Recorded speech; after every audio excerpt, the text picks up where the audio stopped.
Majin Buu es uno de los villanos más raros de Dragon Ball, porque no da miedo, y eso es raro. Debería darlo. Estamos hablando de un personaje que puede borrar ciudades en segundos, que no tiene límites claros, que realmente no puede ser frenado de forma convencional, y aún así no se siente como otros villanos. No impone como Freezer, no genera esa tensión constante que sí te generaba Cell, y sin embargo hay algo en Buu que incomoda. Hay algo que no termina de encajar, y lo más raro es que no es el único caso.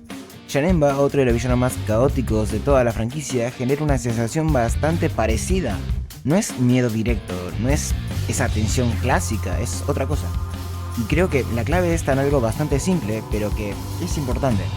Buu no actúa como un villano, actúa como un niño. En Dragon Ball los antagonistas suelen ser bastante fáciles de entender. Tienen objetivos, una personalidad definida, una lógica que podés seguir. Vegeta quiere superar a Goku, Freezer quiere dominar, Cell quiere alcanzar la perfección. Incluso cuando hacen cosas terribles hay un porqué, hay una línea que podés trazar entre lo que piensan y lo que hacen. Podés entenderlos. Y eso, aunque no parezca, los hace más controlables como espectador, porque sabes qué esperar. Pero con Buu eso desaparece por completo. Buu no quiere nada en particular, no tiene un plan, no busca demostrar superioridad, no tiene orgullo, no tiene una meta clara. Simplemente existe y hace cosas. Porque cuando alguien destruye algo en Dragon Ball normalmente hay una intención clara. Hay enojo, ambición, ego, pero cuando Buu destruye no hay nada, no hay discurso, ni construcción previa, ni siquiera pareciera que hay una emoción clara, es casi automático, como si no existiera una distancia real entre lo que siente y lo que hace. Y ahí es donde empieza esa incomodidad de la que hablo. Porque uno actúa como un adulto, y no me refiero solo a que sea caricaturesco o a cosas tontas, es algo más profundo, es cómo se relaciona con el mundo. Se aburre rápido, se distrae, cambia de interés constantemente, pero sobre todo juega. Buu juega con lo que tiene enfrente, y ese juego puede ser cualquier cosa. Puede ser convertir personas en comida, puede ser destruir una ciudad, puede ser borrar poblaciones enteras. Para él todo está al mismo nivel, no hay diferencia real entre una cosa y la otra, y eso es lo que lo vuelve tan extraño, porque Buu no destruye como un villano, Buu juega a destruir. Cuando lo miras desde ese lugar todo empieza a encajar un poco más. El problema no es la violencia, Dragon Ball siempre tuvo violencia, el problema es cómo se presenta. Con Buu no hay épica, no hay ese dramatismo clásico, no hay construcción, no hay descolocación completa, algo que no sabes muy bien cómo lo vas a leer. Y ahí es donde entra Janemba, porque con él pasa algo muy parecido. En su primera forma, no habla, no explica, no busca imponerse, simplemente rompe la realidad, la dobla, la reorganiza, como si estuviera jugando, como si no hubiera diferencia entre crear y destruir. Ese es el punto en común más fuerte entre los dos. No ven el mundo como algo fijo, para ellos todo es maleable, todo puede cambiarse, transformarse, rehacerse, reconstruirse, y eso se parece mucho a la forma en la que un niño ve las cosas, no porque sea algo incoherente, sino porque no hay una comprensión real del valor de lo que tienen enfrente. Y un niño puede romper algo sin entender del todo lo que significa romperlo, no por maldad, sino por falta de estructura. Pero en Buu y Janemba, esa falta de estructura está mezclada con poder absoluto.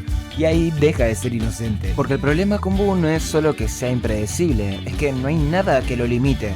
Con otros villanos, incluso los más poderosos, hay ciertas reglas. Sabes cómo piensan, sabes lo que quieren, qué los puede frenar. Hay patrones, podés anticipar. Con Buu no hay una lógica que te permita anticiparlo y eso genera algo distinto al miedo. Porque el miedo en general viene de algo que entendemos, algo que podemos ubicar, que aunque sea peligroso, tiene forma. Pero cuando no hay parámetros, lo que aparece es otra cosa. Una incomodidad constante, esa sensación de que cualquier cosa puede pasar en cualquier momento y que no hay forma de procesarlo del todo. Y lo interesante es que Buu no se queda así para siempre, hay un punto donde cambia. Y no es solo que se vuelve más fuerte, se vuelve más consciente. Cuando empieza a absorber a otros, no solo gana poder, gana mente. Empieza a pensar, a anticipar, a manipular. Y en ese momento deja de ser ese niño que simplemente reacciona. Empieza a ver intención, porque ahí Buu deja de ser una fuerza caótica y pasa a ser un villano más tradicional. Empieza a jugar con las mismas reglas que los demás. Puede planear, esperar, tomar decisiones estratégicas. Y aunque eso lo hace más completo, también le quita algo, le quita esa rareza. Con Janemba pasa algo parecido, pero por otro camino. No absorbe a nadie, su cambio es más directo. Pasa de una forma caótica e inestable a otra mucho más definida, más precisa y enfocada, como si toda esa maldad dispersa se condensara en algo coherente. Y en ese proceso también pierde ese aire infantil. Distintos caminos, mismo resultado.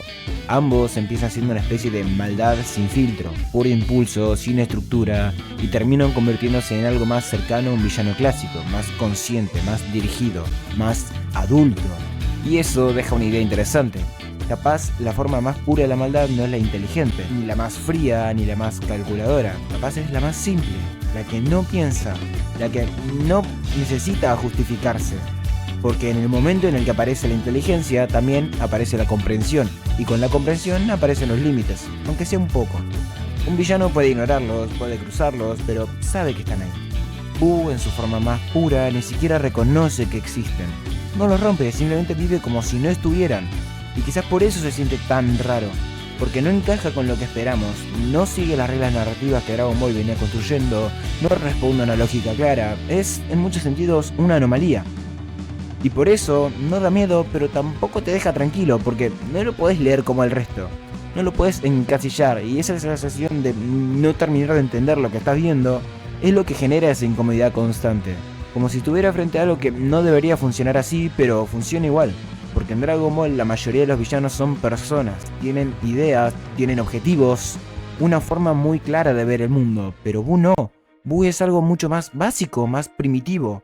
Es impulso, es reacción, es maldad sin forma, hasta que eventualmente esa forma aparece.